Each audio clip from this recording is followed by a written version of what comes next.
আসসালামু আলাইকুম সবাইকে। আজকের ভিডিওটা একটু ডিফারেন্ট, কারণ আজকে আমরা ফ্রেন্ড সার্কেল মিলে একটা কথা চিন্তা করলাম। যেহেতু বৃষ্টি হচ্ছে আর কদম ফুলের সময়, তাই আমরা ভার্সিটির সামনে কদম ফুল বিক্রি করব।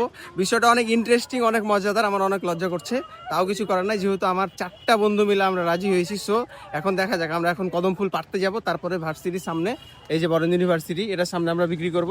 সো দেখা যাক আজকের আমাদের সেলে লাভ কয় টাকা হয়। এখানে তো কোনো ইনভেস্টমেন্ট নাই, শুধু আমাদের একটু পরিশ্রম। সো আজকের ভিডিওটা চলুন এনজয় করুন। আমরা ইতিমধ্যে বের হয়ে গেছি। কিরে রিন্তি বল। হাই হাই না, কি করতে যাচ্ছি আমরা? বিজনেসের আমরা একটা মিশনে বের হয়েছি, দেখি কতটুকু সাকসেসফুল হই। আজকে আমাদের বিজনেসের প্রথম দিন, সবাই দোয়া করবে, ঠিক আছে? আর একটা মজার বিষয় কি, ফুল আনতে যাওয়ার যে ডেস্টিনেশন মাত্র এখানেই, মানে বেশি দূর যাওয়া লাগবে না। মানে জিরো ইনভেস্টমেন্টে আমরা লাভ করতে যাচ্ছি। ভিডিও শেষে দেখাবো যে আমরা কয় টাকা কি লাভ করলাম। এটা তাহলে সরকারি গাছ, তাই তো? যাই হোক, আমরা ফুল পারলে কোনো সমস্যা নেই, এটা সরকারি গাছ। প্রচুর পরিমাণ এখানে ফুল আছে। আর এইগুলা দিয়ে আমরা জিরো ইনভেস্টমেন্টে ছোট্ট একটা বিজনেস দেখি, এই বিজনেসটাকে দাঁড় করানো যায় কিনা। আমাদের মেয়েরা অনেক এক্সপার্ট ফুল পাড়ার জন্য। নাফি, বড় বড় পাতা সহ পাড়, যেন কেউ কারো প্রিয়জনকে দিলে যেন বড় করে দিতে পারে, বুঝলি? তুই আবার ডাল পুরা ভাঙছিস কেন? নষ্ট নষ্ট করিস না। নাফি খুব পরিশ্রম করছে, পার্সেন্টেজ কিন্তু সমান, যতই পরিশ্রম কর। আগে বলে দিলাম, ভিডিও কিন্তু প্রমাণ। এটা হাতে ধরা লাগবে তো। এই ধর ধর, খালি মাকে ধরতে দে, নাহলে ডাল মাল সব ভেঙে দিবে। ধর। আমি 10টা নিব। টাকা রেডি আছে?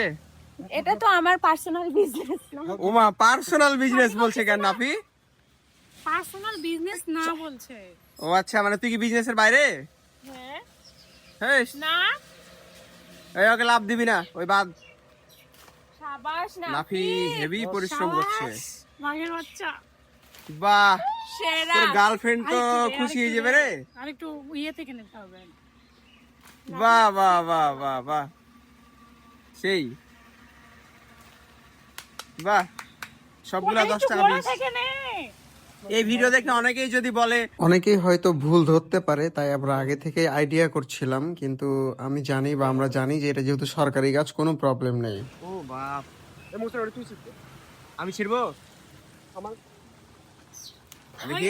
এরি আলি একটু নিচ থেকে না না। আরে ওরে, এটা পেয়ে গেছি আমি একটা। আরে এটা বল।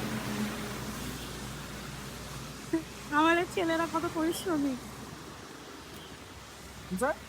সেই সেই।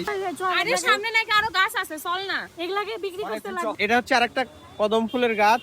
এমন এমন জায়গায় আমাদেরকে নিয়ে আসছে, এখানে তো সাপ বেশি।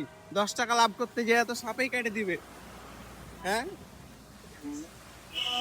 কি পরিমাণ, কি পরিমাণ, মানে আমরা খারাপ এখন জায়গা। বিয়ার গিলস হয়ে যাব। আজান হচ্ছে, এখন বিরতি। আমাদের নাফি ভিতরে যেতে পারছে না, হ্যাঁ, ভয়ে, সাপের ভয়ে। আর রিন্তি এদিকে দৌড় দিয়ে চলে গেল। কিরে, তুই কি বিজনেসে বেশি টাকা পাবি নাকি? ওই কি বেশি টাকা পাবে নাকি? একই তো ভাগ, সমান ভাগ। Percentage same. কিছু বল। আমি খুবই একটা ভালো মানুষ, এদের এগুলানের মধ্যে আমি নাই। আমি যদি দেখাই দিয়েছি এবার আনো, আমি বিক্রি করবো। ভাবছিলাম যে আসবো না, কিন্তু বন্ধুদের চক্করে বলে না যে বন্ধুরা যা করে সঙ্গ দোষে লোহা ভাসে। আমাকে জোর করে এই জঙ্গলের মধ্যে এনেছে। যদি সাপ টাপ কামড় দেয়, দায়ী হবি তোরা, বুঝলি? তাই হানিমা দেখছিস, এগুলা আমার। কি রে? হয়তো দেখে ভাবছেন যে খুব ইজিলি ছিঁড়ে ফেললাম, কিন্তু বিষয়টা এমন না। জিরো ইনভেস্টমেন্টের বিজনেস তো, খুব কষ্ট করে পারতে হলো। আমিও একটু হেল্প করেছি, নাফিও করেছে। তো আমরা এখন এটা ভার্সিটির সামনে আমাদের বান্ধবীরা বিক্রি করবে, আর আমরা এখান থেকে পারবো আর সাপ্লাই দিব। দেখা যাক যে আসলে বিক্রি হয় কিনা, বা বিজনেসটা চলে কিনা। যদি চলে তাহলে বেশ কয়েকদিন আমরা এটা সেল করতে পারি।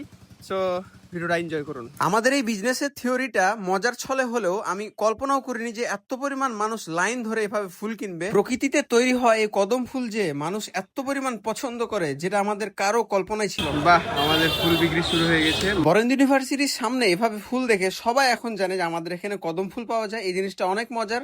আসলে মজার ছলে হলেও যে এত পরিমাণ বিক্রি হবে আমি জানতাম না। এই জন্য আমি একটা ব্যানার তৈরি করলাম, ছোট্ট একটা ডিজাইন করেছি। এরপরে এই ছোট্ট ডিজাইনটা আমাদের ফুলের এখানে রেখে দিব, যেন আমাদের বান্ধবীরা সুন্দরভাবে এটা বিক্রি করতে পারে। দেখতে পাচ্ছেন অনেক মানুষ আসছে, এবং অনেক মানুষ এই কদম ফুলকে পছন্দ করে, এবং তারা তাদের প্রিয়জনকে বা মাকে বা তাদেরকে গিফট করার জন্য এই যে এভাবে কিনছে। প্রচুর পরিমাণ সেল হয়েছে। এবং তারপরে আমরা খাওয়া দাওয়া করলাম। আমরা সেই ইনকামের টাকা দিয়ে আমরা এখন খাওয়া দাওয়া করছি। এই বিষয়টা কল্পনাই করা যায় না। তো আসলে এভাবেই উদ্যোক্তা তৈরি হয়, কখন কি মাথায় আসে জানা যায় না, বোঝা যায় না। এই জন্য আপনারা চেষ্টা করবেন। আমরা জাস্ট আপনাদেরকে একটা জিনিস দেখালাম যে মানুষ চেষ্টা করলে কখনো ব্যর্থ হয় না, এবং এই জিনিসটা আপনাদেরকে ইন্সপায়ার করার জন্যই বানানো। যে কোনো বিজনেস যদি আপনার করার ইচ্ছা হয় তাহলে আপনি অবশ্যই নেমে পড়বেন। কেউ যদি কোনো কিছু উদ্যোগ নেয় তাহলে আমি তাদের পাশে থাকার চেষ্টা করি। যে কোনো বিজনেসের ক্ষেত্রে আপনি যদি একবার না রিস্ক নিয়ে নেমে পড়েন তাহলে আপনি কখনোই সফল হতে পারবেন না। এটা ভার্সিটি এসে প্রথম ইনভেস্টমেন্ট ছিল, জিরো ইনভেস্টমেন্ট। জিরো ইনভেস্টমেন্টকে তুই ইনভেস্টমেন্ট বলছিস কেন? আমি খাচ্ছি, আমাদের সাথে বড় ভাই থেকে শুরু করে আমাদের বড় আপু সবাই আছে। আমরা প্লেট ভর্তি সিঙ্গারা খাচ্ছি, আর এটা হচ্ছে জিরো ইনভেস্টমেন্টের যে ইনকাম, ওই ইনকাম থেকে আমরা খাওয়া দাওয়া করছি। 460 টাকা। কত টাকা? 460 টাকা। এই মাত্র আধা ঘন্টায় 460 টাকা মতো ইনকাম হয়েছে। এখনো রানিং, বৃষ্টি হচ্ছে, এই জন্য আমরা একটু খাওয়া দাওয়া করছি। এবং আপনি যদি একবার রিস্ক নেন এবং একবার যদি লজ্জা কাটাতে পারেন তাহলে আপনি সফল হতে পারবেন। আজকের জিরো ইনভেস্টমেন্ট বিজনেসের আজকের এই ভিডিওটা ছিল এই পর্যন্ত। দেখা হবে আবারও নতুন কোনো সময় নতুন কোনো ভিডিওতে। ততক্ষণ পর্যন্ত সবাই ভালো থাকবেন। আবার আমার বান্ধবীরা যদি এরকম ফুলের আয়োজন করে থাকে অবশ্যই আমি আপডেট দেওয়ার চেষ্টা করব। ততক্ষণ পর্যন্ত সবাই ভালো থাকুন। আসসালামু আলাইকুম।